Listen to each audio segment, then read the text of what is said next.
Hi hello friends, എല്ലാ കൂട്ടുകാർക്കും നമ്മുടെ പുതിയൊരു എപ്പിസോഡിലേക്ക് തന്നെ സ്വാഗതം. അങ്ങനെ കിരണും കല്യാണിയും സഹായിച്ചത് കൊണ്ട് മാത്രമാണ് മനോഹർ അങ്ങനെ സരുവിന്റെ കയ്യിൽ നിന്ന് കഷ്ടിച്ച് രക്ഷപ്പെട്ടിട്ട് അങ്ങനെ വരുൺ ആണത് വന്ദനയല്ല എന്നുള്ള സത്യം സരയും മനസ്സിലാക്കാണ്. അങ്ങനെ സന്തോഷത്തോടു കൂടി തന്നെ സരയും മനോഹറും കൂടി തിരിച്ച് വീട്ടിലേക്ക് വരുന്നുണ്ട്. സരയുവിനോട് ഷാരി ചോദിക്കണ്ടേ, മോളെ എവിടെയാ പോയത്? ഓ ഒന്നുമില്ല, നിങ്ങൾ എല്ലാരും കൂടി എന്നെ മനുവേട്ടനെ എപ്പോഴും കുറ്റം പറയാറുണ്ടല്ലോ. മനുവേട്ടൻ എന്നെ അല്ലാതെ വേറെ ആരൊക്കെ കല്യാണം കഴിക്കാൻ പോവാണെന്നോ, മനുവേട്ടൻ എന്നെ ഉപേക്ഷിച്ചു പോന്നോ, മനുവേട്ടൻ എന്നെ ചതിക്കോന്നോ ഏത് നേരം പറച്ചിലല്ലേ. അത് കേട്ട് കേട്ട് ഞാനും ഒരു സംശയ രോഗിയായി മാറി. പാവം എന്റെ മനുവേട്ടന്. ഞാനും അങ്ങോട്ട് സംശയിച്ചു. എല്ലാം മോളെ ഇപ്പൊ എന്താ സംഭവിച്ചത്? അല്ല, മനുവേട്ടന്റെ ഫോണിൽ ഒരു ഫോട്ടോ കണ്ടു. അത് പെണ്ണല്ല ആണാണെന്ന് എന്റെ മനുവേട്ടൻ 100 വട്ടം പറഞ്ഞതാണ്. പക്ഷെ ഞാനത് വിശ്വസിച്ചില്ല. അവസാനം മനുവേട്ടൻ എന്നെ കൊണ്ട് പോയി. അവസാനം ഞാൻ മനസ്സിലായി എനിക്ക് അത് പെണ്ണല്ല ആണാണെന്ന്. ഓ, അത് കണ്ടല്ലേ നമ്മൾ ശരിക്കും വിശ്വസിച്ചു പോകുമേ. ഒരു പെണ്ണുങ്ങൾക്ക് പോലും ഇത്ര ഒരു ആ ഒരു ഷേപ്പും ബോഡി ഷേപ്പും ഇത്ര ഒരു സൗന്ദര്യവും ആ ഒരു മുഖവും ഒക്കെ ശരിക്കും പെണ്ണുങ്ങളെ പോലെ തന്നെ ആണെന്ന് പറഞ്ഞാൽ ആരും വിശ്വസിക്കില്ല. എന്തായാലും ഇതോടുകൂടി തന്നെ എന്റെ മനുവേട്ടനോടത്തുള്ള എന്റെ എല്ലാ സംശയങ്ങളും മാറി എന്ന് പറയാണ്. വാ മോളും നമുക്ക് മുകളിലേക്ക് പോകാം എന്ന് പറഞ്ഞിട്ട് സാരിയെ വിളിച്ചോണ്ട് മനോഹർ മുകളിൽ പോവാട്ടോ. ഹാവോ സമാധാനം എന്ന് ഷാരിയും വിചാരിക്കുന്നുണ്ട്. കാരണം മോളല്ലെങ്കിൽ ഈ വീടിന്ന് തലകുത്തി മറിക്കുമെന്ന് ഷാരിക്ക് നന്നായിട്ട് അറിയാൻ കേട്ടോ. അങ്ങനെ 2 ദിവസം കഴിയുമ്പോഴേക്കും മനുക്ക് വീണ്ടും കുറച്ച് സംശയം, അതായത് മനു വീണ്ടും കുറെ വള്ളിക്കെട്ട് കാര്യങ്ങളൊക്കെ ഒപ്പിക്കുകയാണ്. സരുവിനെ വീണ്ടും സംശയം തോന്നുന്നു. കാരണം സരു ശരിക്കും ഒരു സംശയ രോഗിയായി കേട്ടോ. അങ്ങനെ മനോഹർ രാത്രി ആകുമ്പോഴേക്കും ഫോൺ എടുത്ത് ആഴ്ത്ത് സംസാരിക്കണതായിട്ടോ. മാത്രമല്ല കൊറിയയിൽ മീറ്റിംഗ് ഉണ്ട്, ജപ്പാനിൽ മീറ്റിംഗ് ആണെന്നൊക്കെ പറഞ്ഞ് കഴിഞ്ഞ പ്രാവശ്യം ഒരു ഹോട്ടലിൽ എന്ന് പറഞ്ഞിട്ട് പോയിട്ട് ഏതോ ഒരു സ്ഥലത്തേക്കൊക്കെ പോയതൊക്കെ സരുവിന് നല്ല ഓർമ്മയുണ്ട്. അതുകൊണ്ട് 2 ദിവസം കഴിയുമ്പോഴേക്കും സംശയമൊക്കെ മാറി. എന്നാലും മനുവേട്ടൻ ഇനിയും മീറ്റിങ്ങിന് എന്ന് പറഞ്ഞ് പോകുമ്പോഴേക്കും മീറ്റിങ്ങിന് തന്നെയാണോ പോണെന്ന് ഒന്ന് അറിയണം, അത് മാത്രം ലാസ്റ്റ് ആയിട്ട് എന്ന് സരിയ വിചാരിക്കുകയാണ്. അങ്ങനെ സരിയുടെ മനോഹർ പറയുന്നുണ്ട്, മോളു ഇന്ന് എനിക്കൊരു മീറ്റിംഗ് ഉണ്ട്, കൊറിയന്ന് 2-3 പേര് വരുന്നുണ്ട്. ഇവിടുത്തെ 5 സ്റ്റാർ ഹോട്ടലിൽ വെച്ചിട്ട് മീറ്റിംഗ്. ഞാനൊന്ന് പോയിട്ട് വരാവേ. മോൾക്ക് വിരോധമില്ലെങ്കിൽ മോളുടെ അക്കൗണ്ടിൽ നിന്ന് ഒരു 5 ലക്ഷം രൂപ ട്രാൻസ്ഫർ ചെയ്യാമോ? അതിനെന്താ മനുവേട്ടാ, എന്റെ അക്കൗണ്ടിലെ പൈസ ഫുള്ളും മനുവേട്ടനുള്ളതല്ലേ, മനുവേട്ടന് ചോദിക്കേണ്ട കാര്യമുണ്ടോ? എന്നാലും മോളൊന്ന് ട്രാൻസ്ഫർ ചെയ്യെങ്കിൽ നല്ലതായിരുന്നു. ഞാൻ ട്രാൻസ്ഫർ ചെയ്തോളാം എന്ന് പറയാണ്. അങ്ങനെ സരുവിന്റെ കയ്യിൽ നിന്ന് വീണ്ടും ഒരു 5 ലക്ഷം രൂപ മേടിച്ചെടുക്കുകയാണ് മനോഹർ. കാരണം പുതിയൊരു പെണ്ണ് സെറ്റ് ആയിട്ടുണ്ട് കേട്ടോ. ആ പെണ്ണൊരു ഗിഫ്റ്റ് കൊടുക്കാനായിട്ടാണ്.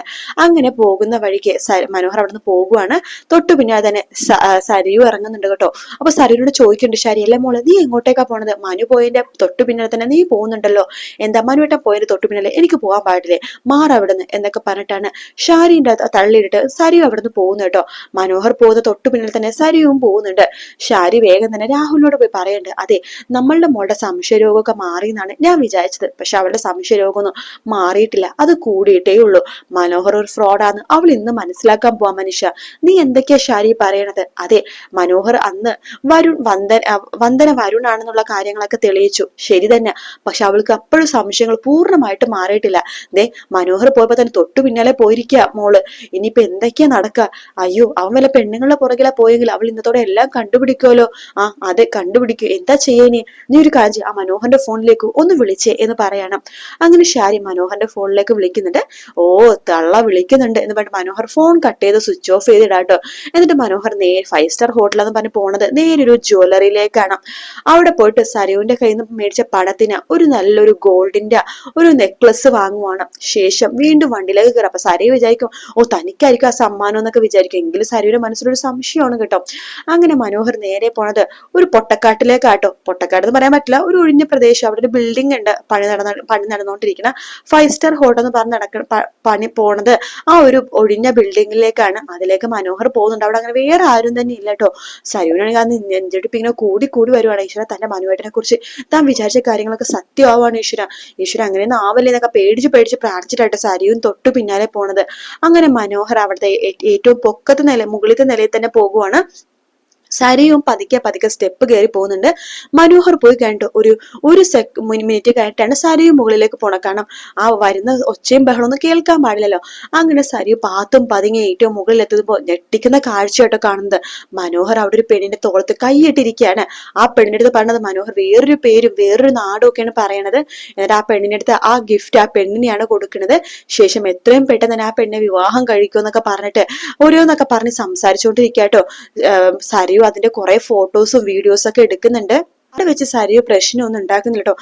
സരയുവാണെങ്കിൽ മനോഹറിനെ വെട്ടിക്കീറാനുള്ള ദേഷ്യമുണ്ട്. അങ്ങനെ സരയു പാത്തും പതുങ്ങി വീണ്ടും അവിടെ നിന്ന് ഇറങ്ങി തിരിച്ച് വീട്ടിലേക്ക് പോവാണ്. വീട്ടിലേക്ക് എത്തുന്നത് സരയു ആകെ ഭ്രാന്ത് പിടിച്ച പോലെ കാണിക്കാട്ടോ. സാധനങ്ങളൊക്കെ വലിച്ചു കീറി കളയാ, അങ്ങനെ എന്തെങ്കിലുമൊക്കെ ഇന്ന് നടക്കുമെന്ന രീതിയിലാണ്. അങ്ങനെ മനോഹർ ഒന്നും അറിയാതെ പോലെ വീണ്ടും വീട്ടിലേക്ക് വരുവാണ്. മോളു അല്ല മനുവേട്ടൻ ഇന്ന് എവിടെയാ പോയത്? ഞാൻ പറഞ്ഞില്ലേ 5 സ്റ്റാർ ഹോട്ടലില് കൊറിയത് 2-3 പേര് വന്നിട്ടുണ്ട് മീറ്റിങ്ങിന് വേണ്ടിയിട്ട്. എന്നിട്ട് അവർക്ക് എന്തൊക്കെയാ മനുവേട്ടൻ വാങ്ങിച്ചു കൊടുത്തു?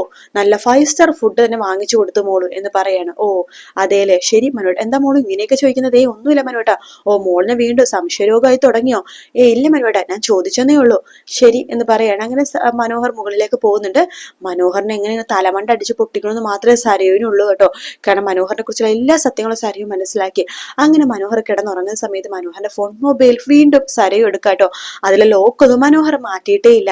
അങ്ങനെ ലോക്ക് തുറന്നു. അതിലെ ഫോണിലെ ഫുൾ ഡീറ്റെയിൽസ് മനോഹർ എടുക്കുകയാണ്. അതിൽ ഒരുപാട് മനോഹറിനെ കുറിച്ചുള്ള എല്ലാ കാര്യങ്ങളും സരയു അങ്ങനെ മനസ്സിലാക്കുന്നത്. അതിൽ കുറെ നമ്പറൊക്കെ എടുത്തിട്ട് ഇയാൾ ആരാണെന്നൊക്കെ ചോദിക്കുമ്പോൾ ഇത് മൂന്നാർ മുരുകനാണെന്നും ഉള്ള സത്യങ്ങളൊക്കെ, ചില ആൾക്കാർ അനസാണെന്നും പറയുന്നു, ചില ആൾക്കാരാണെന്നുണ്ടെങ്കിൽ വിക്ടറിയോ അങ്ങനെ എന്തോ വെട്രിയോ അങ്ങനെ എന്തൊക്കെയോ പേരിൽ അറിയപ്പെട്ടിട്ടില്ലേ ഡോണിനെ വിവാഹം കഴിക്കാനായിട്ട്. അപ്പൊ അങ്ങനെ പിന്നെ ജീവൻ എന്ന പേരിൽ അങ്ങനെ ആരൊക്കെയാണോ ആ ഒരു പേരും ഡീറ്റെയിൽസ് ഒക്കെ ഫുള്ളും സരയു എടുക്കുക കേട്ടോ. അങ്ങനെ സരയു വേറൊന്നുമല്ല മനോഹറിന് ചെയ്യാൻ പോണത്. മനോഹറിന്റെ അന്ത്യം എന്ന് പറയുന്നത് സരയുവിന്റെ കൈ കൊണ്ടിട്ടാണ് കേട്ടോ. അങ്ങനെ സരയുവാണ് മനോഹറിനെ തലക്കടിച്ച് ഇല്ലാതാക്കാൻ പോണത്. ഒരു ഭാഗത്ത് നമ്മുടെ അമ്മുമ്മ നമ്മുടെ പ്രകാശിന്റെ ഒരു കാര്യം തല്ലി ഒടിച്ചു. പക്ഷെ പ്രകാശിന് അതുകൊണ്ടൊന്നും പഠിച്ചിട്ടൊന്നും ഇല്ല കേട്ടോ. അതേസമയം സരയുവാണെങ്കിൽ മനോഹറിന്റെ തല അടിച്ചു പൊട്ടിക്കാൻ പോകുന്നു. അപ്പൊ അങ്ങനത്തെ കുറച്ച് ഭാഗങ്ങളാണ് നമ്മൾ ഈ ആഴ്ച കാണാൻ പോണത്. അത് മാത്രല്ല, നമ്മുടെ പ്രകാശനാണെങ്കിൽ എവിടെയും പോയി തല ചായ്ക്കാൻ പോയി ഒരു സ്ഥലവും ഇല്ലാണ്ട് അവസാനം റോഡരികിലൊക്കെ ആയിട്ട് പോയി കിടക്കണത്. അത് കിരണും കല്യാണിയും കാണുന്നുണ്ട്. കല്യാണിക്ക് വല്ലാത്ത വിഷമം തോന്നുന്നുണ്ട്. കാരണം എന്തൊക്കെ പറഞ്ഞാലും തന്റെ അച്ഛനാണല്ലോ.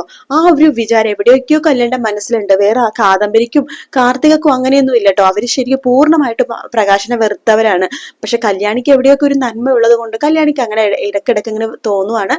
അങ്ങനെ കല്യാണി നോക്കുമ്പോഴേക്കും പ്രകാശൻ വഴിയരികിലേക്കാണ് കിടക്കണത്. അതും ഒരു ഭക്ഷണം പോലും കഴിക്കാനത് പൈപ്പിൽ നിന്ന് വെള്ളം മാത്രം കുടിച്ച് മറ്റുള്ളവരുടെ മുമ്പിൽ കൈ നീട്ടിയാട്ടോ എന്തെങ്കിലുമൊക്കെ വാങ്ങിച്ച് കഴിക്കുന്നത്. ചില ആൾക്കാരുടെ മുമ്പിൽ കൈ നീട്ടുമ്പോ അവര് പ്രകാശനെ ആട്ടി ഓടിക്കുകയാണ് ചെയ്യുന്നത്. അപ്പൊ കല്യാണിക്ക് അതൊക്കെ കാണുമ്പോൾ വല്ലാത്ത ബുദ്ധിമുട്ട് തോന്നുന്നുണ്ടെങ്കിൽ വേണ്ട, അനുഭവിക്കട്ടെ, സഹായിക്കാൻ നിൽക്കരുത്. സഹായിച്ചു കഴിഞ്ഞാൽ എന്റെ ചേച്ചിമാരും കിരണേട്ടന്റെ വീട്ടുകാരൊക്കെ എന്നെ വെറുക്കും, എന്റെ അമ്മ പോലും എന്നെ വെറുക്കും.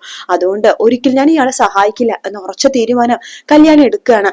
അങ്ങനെ പ്രകാശനാണെങ്കിൽ ഈ ഒരു കാല് വയ്യെങ്കിലും കുഴപ്പമില്ല, കല്യാണിനെ ഇല്ലാതാക്കണം, അത് മാത്രമേ പ്രകാശനുള്ളൂ കേട്ടോ. പ്രകാശിന് കാദംബരിയുടെ രതീശയുടെ സഹായം പോയി ചോദിക്കുന്നുണ്ടെങ്കിലും അവരും പ്രകാശിനെ ആട്ടി ഓടിക്കുകയാണ് ചെയ്യുന്നത്. എന്തായാലും അടിപൊളി ഭാഗങ്ങളൊക്കെ തന്നെയാണ് നമ്മൾ അടുത്ത ആഴ്ച കാണാൻ പോണത്. വീഡിയോ ഇഷ്ടപ്പെടുകയാണെങ്കിൽ ലൈക്ക് ചെയ്യാനും സബ്സ്ക്രൈബ് ചെയ്യാനും കമന്റ് ചെയ്യാനും മറക്കല്ലേ. മറ്റൊരു വീഡിയോ ആയിട്ട് കാണാം friends. Take care. Bye bye.